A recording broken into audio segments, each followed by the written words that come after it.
Hello dear friends, welcome to knowledge review classes. आप सभी को बता दूं कि बिहार में 10th पास की वैकेंसी आई है, वो भी सचिवालय में आई है। बिहार विधान परिषद सचिवालय में वैकेंसी है जिसका एडवर्टाइजमेंट जारी हो चुका है।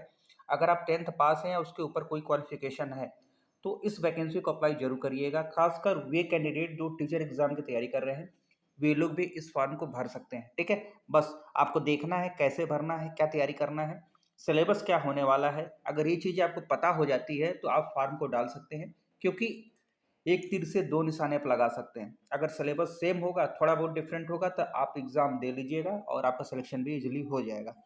चलिए देखते हैं विधान परिषद में कौन सी वैकेंसी है, कैसे है, कब स्टार्ट होगा फॉर्म, ये सारी जानकारी आपको देखना है। देखिए, ऑनलाइन जो आवेदन होगा फॉर्म भरना, वो 18 तारीख से स्टार्ट हो गया है, 18 मार्च से स्टार्ट है। और आपको बता दूं, फॉर्म की अंतिम तिथि जो होगी 2 अप्रैल तक होगी फॉर्म भरने की, फी जमा करने की।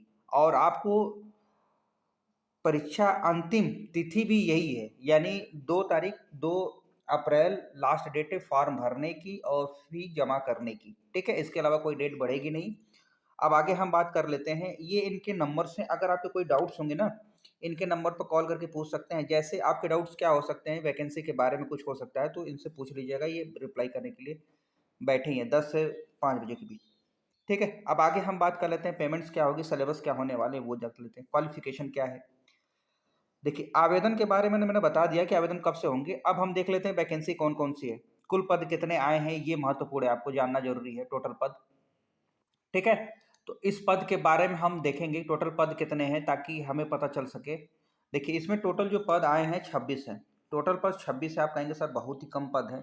देखिए, जो बिहार के रहने वाले कैंडिडेट है इसको तो मिस मत करिएगा, अदर स्टेट वाले भरे चाहे जिन भरे, लेकिन जो बिहार के कैंडिडेट है इसको जरूर भरिएगा, क्योंकि जानते हैं नौकरियां आजकल ऐसे ही मिल रही हैं आपको कम। कार्यालय परिचालक रात्रि प्रहरी का है, कार्यालय परिचारी, दरबार का कार्यालय परिचारी, सफाई कर्मी, इनकी वैकेंसी आई है। इसमें जो भी कैंडिडेट अप्लाई करना चाहते हैं अप्लाई कर दीजिएगा। और इसमें जो वेतन होगा, ध्यान से देखिएगा, वेतन और शैक्षणिक योग्यता क्या है वो मैं बता दूं आपको, ध्यान सुनिए। अगर आप 10th पास हैं या 10 पास के बराबर कोई चीज़ है, 10 पास यानी हाई स्कूल को कहते हैं। आप देखिए, आपका अगर हिंदी अंग्रेजी दोनों भाषाओं का कार्यरत ज्ञान, मतलब आप, ये तो स्वाभाविक सी बात है कि भाई हिंदी तो आप हर चीज़ हिंदी में ही करते हैं, हिंदी में आपने 10 पास किया होगा, इंग्लिश की भी नॉलेज होगी थोड़ी बहुत। ठीक है, ये दोनों अगर नॉलेज है, साइकिल चलाना, ये चीज़ें आ रही हैं तो अप्लाई कर दीजिएगा। इसका जो पेमेंट होगा 18,000 से स्टार्ट होगा और मैक्सिमम जाएगा 56,900 तक। ठीक है, नियमानुसार अन्यमान और भत्ते भी हैं इसमें। ठीक, कार्यालय परिचारक दरबार की अगर बात करूँ तो इसमें भी पेमेंट 18,000 से स्टार्ट होगा, 56,900 तक जाएगा। 10 पास है, इसमें भी वही बोला गया है, आपको साइकिल चलाने आनी चाहिए। भैया हिंदी अंग्रेजी के थोड़ी बहुत नॉलेज तो होती है कि भाई समझ जाते हैं, क्योंकि भाई 10 पास किए हैं तो बेसिक नॉलेज तो होती है। ठीक, आप सफाई कर्मी की बात किया जाए तो इसमें भी पेमेंट वही है, सब कुछ सेम कंडीशन है। ठीक है, तो आप अप्लाई कर सकते हैं। देखिए, आवेदन यहाँ सीधे बोला गया है कि ऑनलाइन आवेदन में भरा गया अस्थायी पता, जो अस्थायी पता होगा उसी के बेस पर आपको रिजर्वेशन मिलेगा। आप जब वहीं के रहने वाले निवासी बिहार का, तो भैया आप वहाँ के हैं तो आपको रिजर्वेशन का लाभ मिलेगा। अदरवाइज आरक्षण जो आरक्षण जनरल कैटेगरी में, उनको लाभ नहीं मिलेगा अगर दूसरे जगह के हैं तो। ठीक है, तो वहीं स्टेट का भरिएगा, अगर आप चाहें तो आप भी भर सकते हैं। जाति प्रमाण पत्र, ये सारी चीज़ें आपको देनी होंगी वहाँ। और 10 पास की वैकेंसी, इतना अच्छा मौका आपको देखने को नहीं मिलेगा। हाँ, ठीक है। और अगर एग्ज़ाम डेट की अगर बात किया जाए तो हमने आपको बताई थी एग्ज़ाम कब से होने वाला, एग्ज़ाम कब होगा आपका, वो जान जाइए। देखिए, इसका जो परीक्षा है, एग्ज़ाम पैटर्न क्या है वो भी जान लीजिए। और दूसरी बात, आप कहेंगे सर एज तो बता दीजिए, सर एज क्या होगा इसमें, एज क्राइटेरिया क्या रखी गई। देखिए भैया, मिनिमम एज रखा गया आपका 18 साल और मैक्सिमम एज रखा गया है 37 साल। 18 से 37 साल के कोई भी मेल पुरुष हो वो अप्लाई कर सकते हो, और फीमेल वालों के लिए 47 साल रखा गया है मैक्सिमम एज।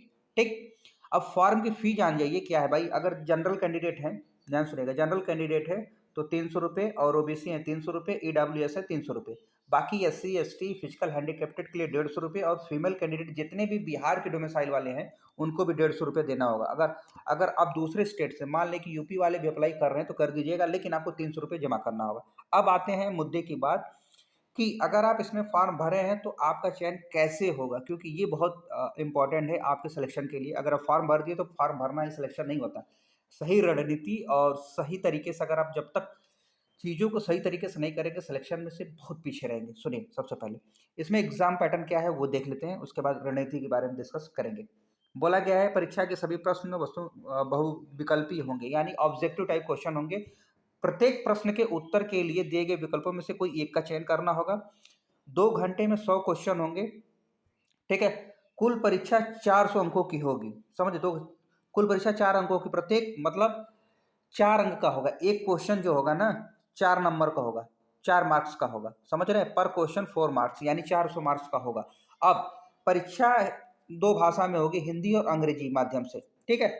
देखिए, हिंदी एवं अंग्रेजी के प्रश्नों में कोई भिन्नता होगी तो अंग्रेजी के प्रश्न नहीं मान्य होंगे। यानी आपने कोई क्वेश्चन का उत्तर दिया, अब मान लेते हैं कि आप अगर कोई ये होगा कि भाई हिंदी में गलत लिखा है, इंग्लिश में जो सही लिखा है उसी के बिहाफ पर चेक होगा, यानी इंग्लिश को प्राथमिकता दी जाएगी, इंग्लिश के बिहाफ पर चीज़ों को करेक्शन किया जाएगा अगर कोई गलती होती है तो।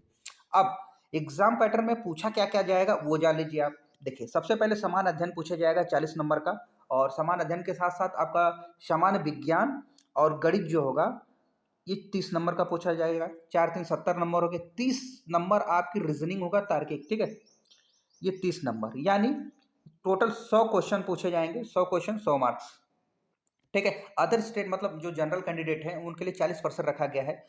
यानी अगर 400 का 40 हम बात करें, 400 का 40%, तो इसका जब 400 का 40% निकालेंगे तो कितना होगा? अब 4 चौक को 16, 160 नंबर आपके किसी भी हालत में आने ही चाहिए, समझ रहे हैं? अब हम बात करते हैं परीक्षा का पाठ्यक्रम। देखिए, इसका जो लेवल होगा 10 पास तक ही रखा जाएगा, इसके समकक्ष होगा, इससे ज़्यादा नहीं होगा, ठीक? अब फॉर्म के बारे में बताते हैं, ऑनलाइन भरना है सब कुछ और इसके अलावा कुछ भी नहीं। और आपका एग्ज़ाम कब होगा वो आपके लिए महत्वपूर्ण है, वो जानिए। देखिए, आपका एग्ज़ाम डेट जो है, एग्ज़ाम डेट थोड़ा जान जाइए ताकि आपको कोई डाउट ना हो। देखिए, 21/4/2024 आपका एग्ज़ाम 21 तारीख को होगा, 21 अप्रैल को एग्ज़ाम होगा। तो जो भी कैंडिडेट्स अगर अप्लाई करना चाहते हैं तो इसमें अप्लाई कर दीजिएगा और एग्ज़ाम देने चले जाइएगा। मिलते हैं नेक्स्ट वीडियो में एक नए टॉपिक के साथ। हाँ, एक चीज़ मैं बताना चाहूँगा, अगर आप इसका सिलेबस चाहते हो तो टेलीग्राम जॉइन कर लीजिएगा, हो सकता है सिलेबस वहाँ आपको देखने को मिल जाए, या फिर आप कमेंट्स कर देंगे तो हम सिलेबस इसका प्रोवाइड कर देंगे, ठीक है? और अच्छा लगे वीडियो तो लाइक शेयर सब्सक्राइब करिएगा। और अगर आप बिहार के जिस भी जिला के रहने वाले हैं कमेंट्स करिएगा, अगर वहाँ कोई वैकेंसी आती है तो आपको बता दिया जाएगा ताकि आपको हेल्प मिल सके उस एरिया में। क्योंकि देखिए भाई, आज के डेट में सबसे बढ़िया चीज़ यही है कि जो भी जॉब पाना चाहते हैं अगर उनको उसी के ज़िला में मिल जाए, उसी के एरिया में जॉब मिल जाए तो वो सबसे बेस्ट है, रहने, खाने-पीने और सब चीज़ के लिए, ठीक है? तो आप सभी का बहुत-बहुत धन्यवाद अभी तक वीडियो देखने के लिए। मिलते हैं नेक्स्ट वीडियो में।